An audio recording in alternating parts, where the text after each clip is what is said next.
Okay, so we really got a very fundamental understanding so far about not just the purpose of all history, but also the role of Moshe Rabbeinu and why there needs to be a Moshe Rabbeinu to facilitate a Geula. Because Geula is about the revelation of Hashem in this world, so therefore there needs to be someone who is able to have both an element of revelation of Hashem in himself and something which is related to the world. To be able to cause godliness to be revealed here in the world in a way that's permanent. So the centricity of Moshe Rabbeinu's role in the world is very clear. Then we started talking about the meaning of Shabbos and how that relates to Moshe Rabbeinu. As Moshe Rabbeinu's second prayer, and his 11 prayers in Tehillim, his second prayer is about Shabbos. We spoke about how the Moshe Rabbeinu's two elements within himself is underscored in the beginning of his prayer and the end of his prayer. That's why there's double expression, beginning of his prayer, double expression, end of his prayer. Established for us the work of our hands, established for us the work of our hands. And Shabbos also has this element of double in it. As in the Gemara, everything associated with Shabbos is doubled, to chalas, etc. Shabbos is two kinds of rest. There's a rest from the work you do during the week. There's that kind of tranquility, and there is just pure rest, pure tranquility, not associated with the effort you do during the week. So too, Shabbos has within it the godliness, which is related to creation, godliness which is beyond creation. So therefore, Moshe Rabbeinu's second prayer, a song for the day of Shabbos, is very in sync with who he is and what his role is. Okay, now we're going to continue on this theme and explain why this is associated with specifically chapter 90 of Tehillim.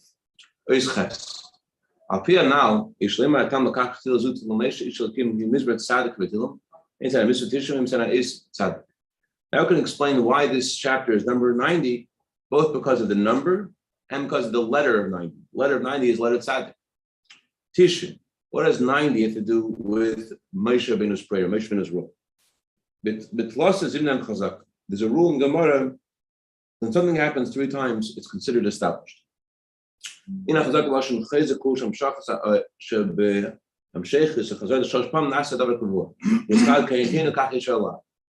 something happens 3 times, so it's called a chazaka. The word chazaka and here becomes the word powerful. That means because this thing has repeated something 3 times, therefore it's become established. It becomes something that's strong, something that will continue. Within the number 3 itself, which 3 indicates this idea of chazaka, the perfection of that number is 90. Why? Because 90 is 3 times 30. 3 times 3 times 10. What does that have to do with perfection? The perfection of any number is when it has 10 in it. Number 10, it says in the Paradise, the Kabbalah, is considered a perfect number. Why is 10 the perfect number? So in Kabbalah, perhaps I don't learn the Paradise that I was quoting from, but my first guess would be the 10 spheres.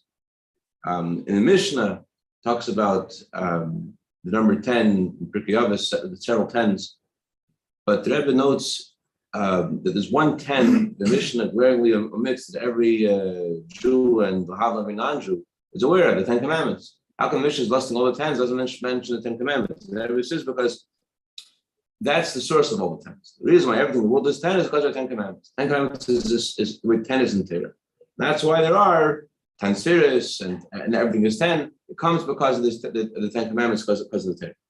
Torah is the blueprint for creation. So the reason we find perfection and 10 in this world is because of the 10 Commandments. So and that's why the coming of Mashiach, which is going to last forever, eternity, is associated also with the number 10. Mashiach comes, it says we're going to have the 10th song, we're going to be counted for the 10th time, we're going to bring the 10th red heifer.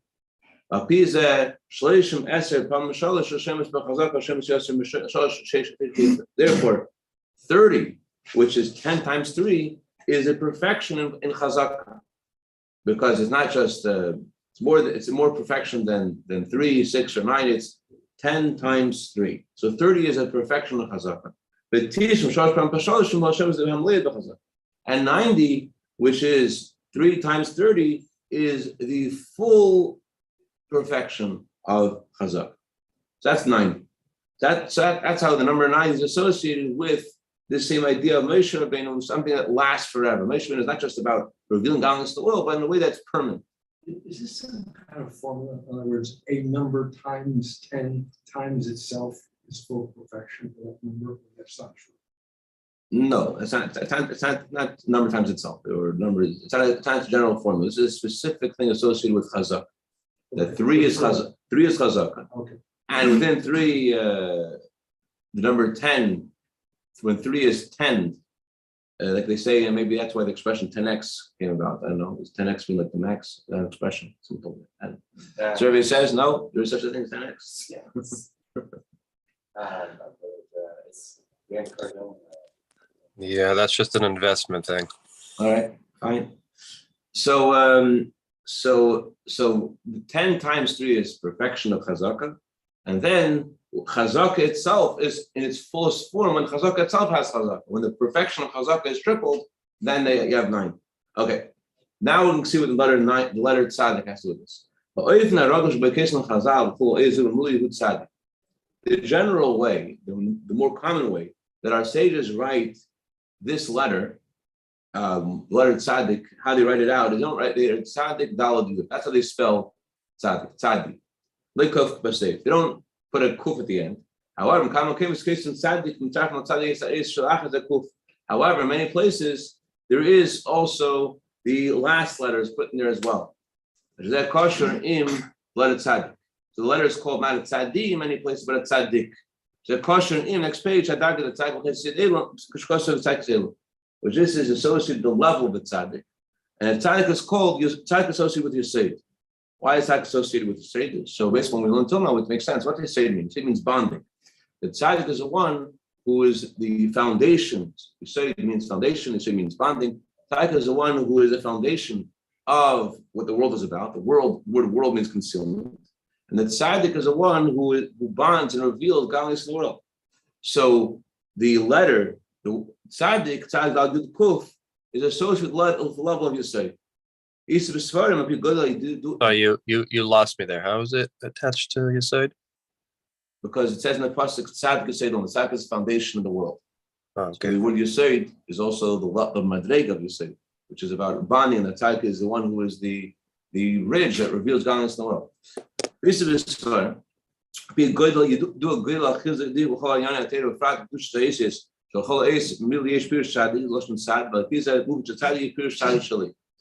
it says in Svarim that since we know everything in Torah is precise, and especially the letters, the holiness of the letters, every letter, the way it's spelled out, has a meaning. So what does tzadi mean? So we said tzaddik means Yesod. What does tzadi mean? Tzadi means my side. So tzadi means my side. What's tzad's side? And tzadi is my side. What does that mean? What does this means in our lives as follows? God built the world in a way that there are 2 sides. This opposite this, the Torah says. There's a side of tzaddik kedusha, there's a side of holiness, and there is an evil inclination on the other side. There is the Yetzer Tov on the right side, and Alter Rebbe writes in Tanya that the Yetzer Tov, the godly soul, rests in the right ventricle of the heart, and there's the Yetzer Hara, the evil inclination, who rests in the left ventricle of the heart. Movement the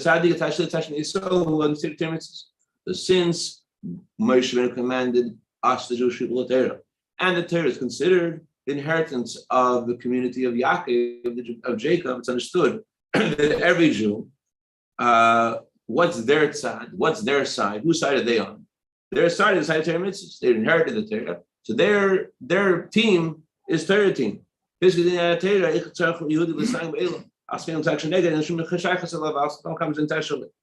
laws of the Torah says to do, that's my side. The other side, the opposite side, has no connection to a Jew, and certainly it's not his side. He's on the other side.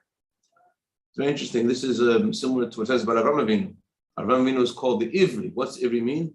The one on the other side, because he's against the whole world. So too, a tzadi means that tzadi underscores how we have a team, and we associate with our team.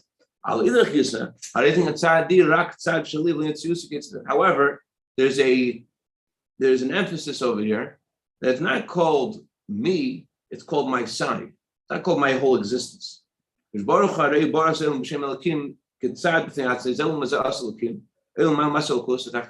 עד שתחם מטה ממנו בעיני היצע יתברך.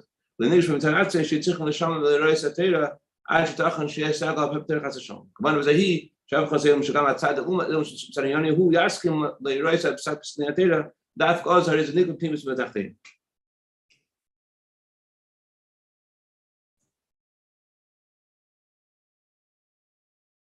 Okay. I think what everything is like this. It's not called me, it's called my side. It's not called my whole existence.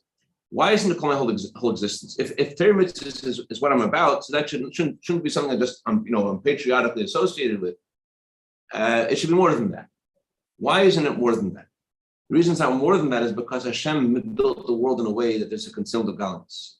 And there are, as the pasuk says, Elokim, which is the name of Hashem, which is associated with concealment. Elokim, the power of concealment, causes there to be one side opposite the other side. There is a world that hides gallions. There is a tachtein. There is a world that this world is called the lowest world. There's no world lower than this world. In regards to the concealment of gallions in this world is the greatest concealment. And we don't feel in this world naturally. You have to listen to the instruction of Torah. It's possible that a person chas v'shalom disobey the Torah. And the goal is that we're supposed to transform the world so that the world, the side of the world, not just, I was listening to an interview with some Chabad emissaries in Israel last night.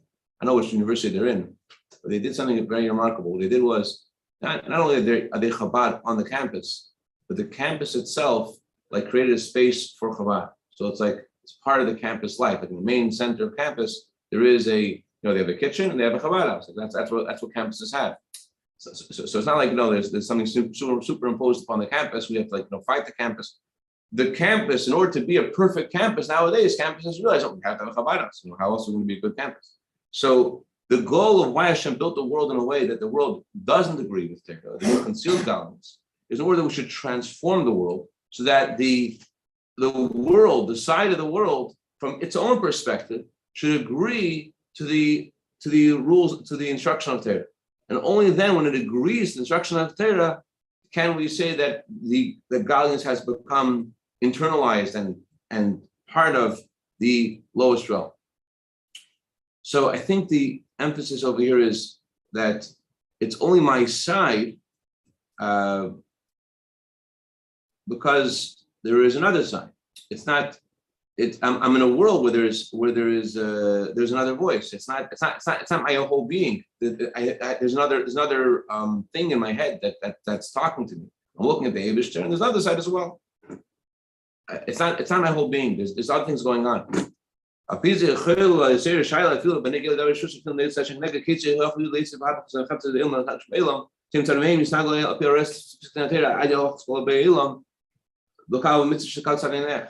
So a Jew may ask, how is it possible? Let's forget about Averis.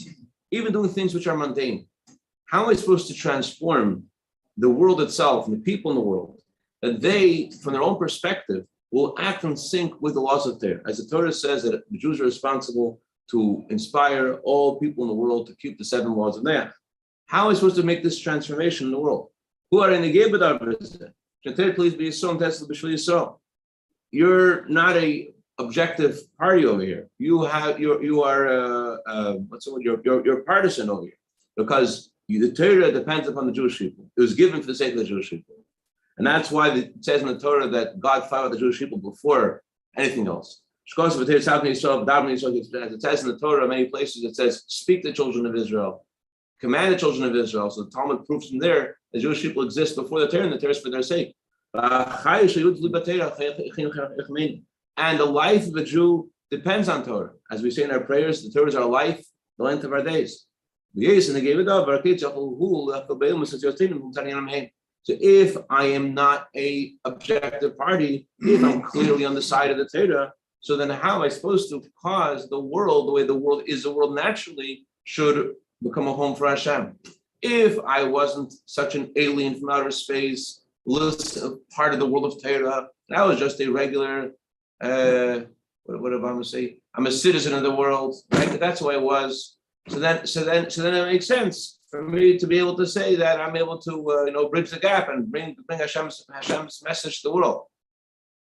But I'm not. In other words, if I want the world to embrace Torah from the perspective of the world, from the perspective of itself, and not because it'll make it a heroic intervention over here, I would need to be different myself. I'll need to be part of that reality. So how can I, as a Jew who's connected to Torah, cause it to be the world, the way the world is the world, embrace Torah? You hear the conflict? Yeah? You're saying it's Jew because you're partisan. Right. Because you're not of the world, you're supposed to read. How are you going to read? Right. If I was of the world and wasn't parsing the Torah, so I could say, okay, so I am a part of the world, I want this to happen, but I'm part of Torah. My life is spent. So how am I supposed to make the world the way the world is become a home for Hashem? Whereas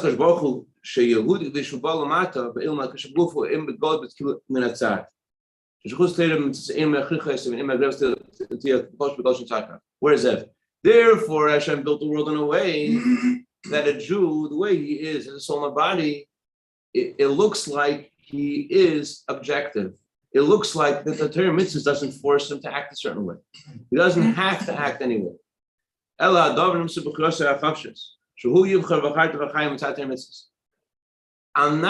forced to Torah mitzvahs. I am objective. The way it looks like, the way it seems, I could choose this way, I could choose the Torah, I could choose the other way. I have a free will. So Hashem built us to have a free will so that if I was a zombie, if I was a robot and I had to act according to Torah and no choice about it, I was an angel, so then indeed I would be a partisan to Torah. But since I have free will and Torah doesn't force me to act a certain way, it looks like I'm on the side. It's not me. I'm just on this side. But I think the word on the side means I'm a non-interested party. I'm just on the side. I have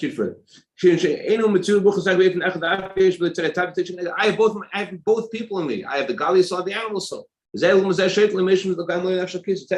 the other way, it's in Tanya that it says in the Torah, this one and this one judge him, meaning the Gali soul and the animal soul judge the person. So Alter says that it's not the animal soul that dictates what's going to happen, that the Gali soul what's going to happen. They both judge you, they both say their opinion, and you have to choose what you want to listen to. But neither of them are absolutely dominant. So a Jew is created in the world as he is on the side. He's not part of Torah mitzvahs. He could choose to go to Torah mitzvahs, but he's not really like part of Torah mitzvahs. Torah mitzvahs doesn't force him to act a certain way. Torah is there, and he is there. So therefore, it's possible for the Jew to be someone who is considered to be part of the world because he's not an angel. Yeah. If we were angelic beings, and indeed we have we're part of our political group, and we can't see any other way, and that's it. But we're not. We have a Yetzer Hara, we have Yetzer Tov, so automatically we qualify as being part of the world. But it's not just the word tzad, which means on the side. The letter Yud is added to the letter tzad dalet.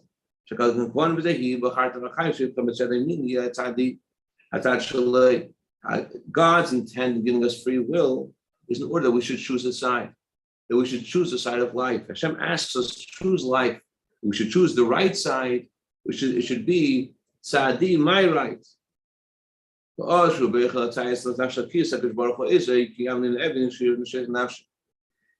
Just to make things fair, I mentioned Obama, so someone posted a joke yesterday about Ben Shapiro, but even on Pesach, even I lean to the left. Anyways, I thought that was funny. Sorry about that. On Pesach, even I lean to the left. Who does? Ben Shapiro? Yeah. Oh, Ben Shapiro says this?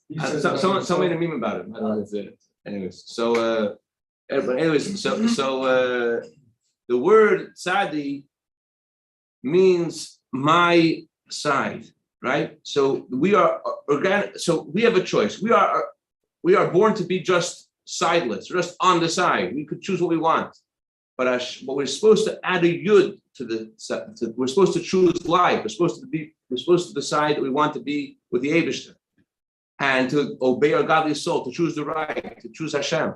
And when we do this, God helps us. As it says in the Torah, God stands on the right of the poor man to save him from the judges of the soul. The judges of the soul, the godly soul, the animal soul, the battle.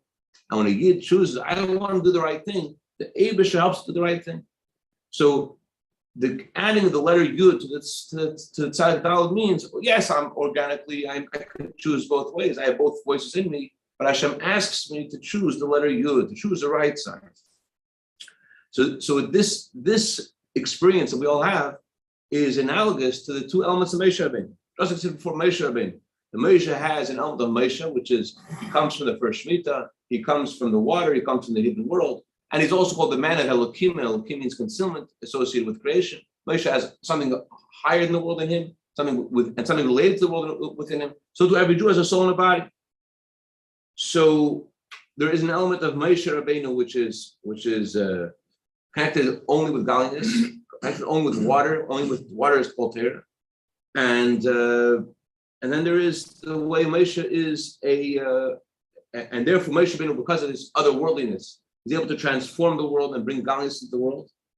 And on the other hand, he's called a man, as the Talmud says, from his waist down, he's a man. That he has a similarity. His body looks similar to the bodies of non-Jews, and therefore it's as if he's on the side. He chooses, as a human being, to become a man of God. He's a man. He chooses, I'm going to be a man of God. He's a tzad. He's on the side. He says, I want this to be my side. So it's understood that tzadi, that the idea, what's tzadi mean? Based upon this whole discussion, what's tzadi mean? That Torah and mitzvahs are my side. So why is it on my side? Why do I choose Torah and mitzvahs? Not because I have to, not because I am an interested party. Rather, I chose to do this. I'm a human being. I'm a man. I'm a soul in a physical body. So I could choose either way. And because I could choose either way, because I am not partisan, therefore I have the ability to transform the world, and the people live in the world, that they should also agree on their own. From their perspective, there should be something that they identify with. The Torah should be something they identify with in a way that this becomes internalized. Because the message that a Jew has is coming from a human place. He's not above the world. He has a man side to him as well. And therefore he has to choose to do the right thing. And so Hashem specifically built a Jew to be analogous in a way to Moshe Rabbeinu, to have these two sides in him. So he's able to bring Hashem's message to be something that the world can embrace. Since I mentioned so many political people today, isn't that why Lincoln was so popular? Because he was like the people's man, right? So that's what the Eibishter built the Jew to be the people's man, to have both voices in him in order that he should be able to spread this to the world and in a way that's relatable. He's able to do that because he's not a zombie. He's not an angel. He's a human being. He has both voices, and because he has both voices, he's sharing something since it's meaningful to him as a human being, it could be meaningful to someone else as a human being as well. Okay, so now we explained why the letter tzaddik and the number tzaddik of this chapter is very in sync with the number of 90. The letter tzaddik is very in sync with the message of what Moshe Rabbeinu is about. Why this was chosen as the Moshe Rabbeinu's chapter. Any questions or comments or criticism? So this chapter, Chapter 9. I remember learning in our Rabbi Wolf shir, something about that's why tzaddikim used to wear like those turbans that cover like their head, like Rambam and whatnot. I forget exactly how it syncs to it, but the turban is directly connected to Yesod. Yeah. So. Philosophy of water. There's no black and white. It's just different shades of red. There's no choosing side. We can shift from one side to the other. I saw a picture. It's like the honest lawyer. This guy holding his head like this in his arms.